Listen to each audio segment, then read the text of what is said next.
Hi students, it's your teacher Rebecca again, and we are continuing on with today's reading lesson, and we will be doing part 2. So we're still on chapter 1, but we're going to do part 2. So if we do a quick review up here, the title of the book is Something Fishy. We have the 3 characters we were introduced to: Jenny, Joe, and Kevin. The setting, so where the story takes place, is at Watson's Creek. And what time of year is it? It's summertime. And the problem is, on one part of the creek, they're finding dead fish. Okay, so we drew a little picture here of Kevin and Jenny's place, and I added the factories, but I drew a better picture there. Okay, so Kevin and Jenny, they live right next door to each other, and they live near Watson's Creek. And this is how the water flows. It flows this way along the creek. And remember, Jenny has a little trail behind her house that goes to the creek. So what we have read so far is that Kevin, Jenny, and Joe went to the creek to go fishing, and they found all these dead fish. So here are the dead fish, and remember they had flies around them. Now here's the factory. It's not a very big factory, but it's a factory right beside their house, but there's trees blocking it. So we see there's dead fish. And if we look further up the creek, we see the fish are alive. So I want you to think, why is it that fish in this area are dead? And why is it fish in this area are alive, they're big, they're swimming, and they're having a good time? Okay, so here we go.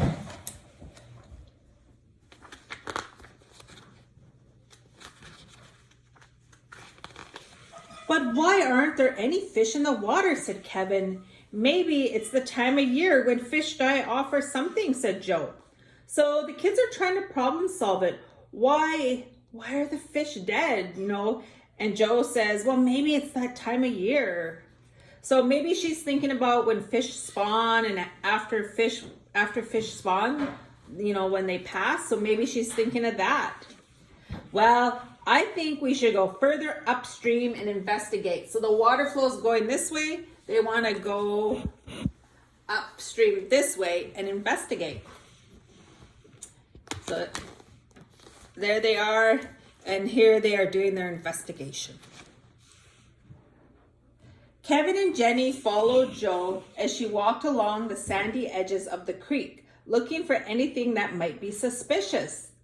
They had been walking for only a few minutes when they found 6 more dead fish.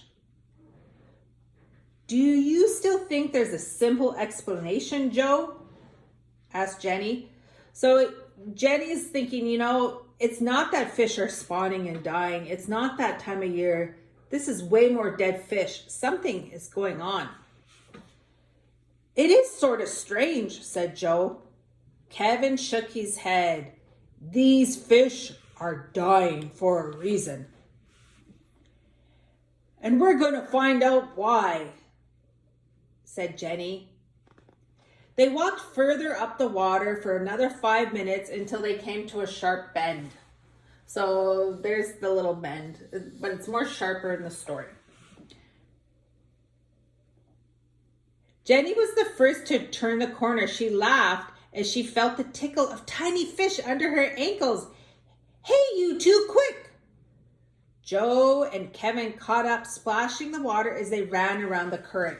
So here in the story, this is the sharp bend. So she came around this bend, and then she felt all these fish swimming around and splashing. The fish are back, said Joe. There's loads of them here. Let's get our nets, said Kevin. Jenny put her hands on her hips. Forget the nets. We got a mystery to solve. But how? Said Kevin. We just need to think about it. That's all. Jenny paced up and down the bank, chewing on her fingernails. Joe and Kevin sat down on the warm sand to do their thinking. So sometimes when people are really focused and they want to think about something, they'll sit down or they'll stop what they're doing so that their mind can really think. After a few minutes, Joe spoke up. If the fish up here are okay, but the fish down by your place are all dead, then the problem has to be downstream. So downstream would be down the water flow. Kevin nodded. Yeah, but what's different down there? Jenny picked up a pebble and sent it spinning into the creek. I've got it all worked out, she said. Okay, so what do you think she's thinking? So when Jenny says, I've got it all worked out, what do you think she's thinking? So let's take a look at her picture. We have their house, we have all these trees, we have a factory here. And by the factory, the fish are all ending up dead. And then around the bend, further upstream, the fish are happy. So what do you think the problem is, or who do you think is causing the problem? Okay, students, I want you to think about that. I want you to think what's going on and who's causing that problem and what can be done. Okay, see you later.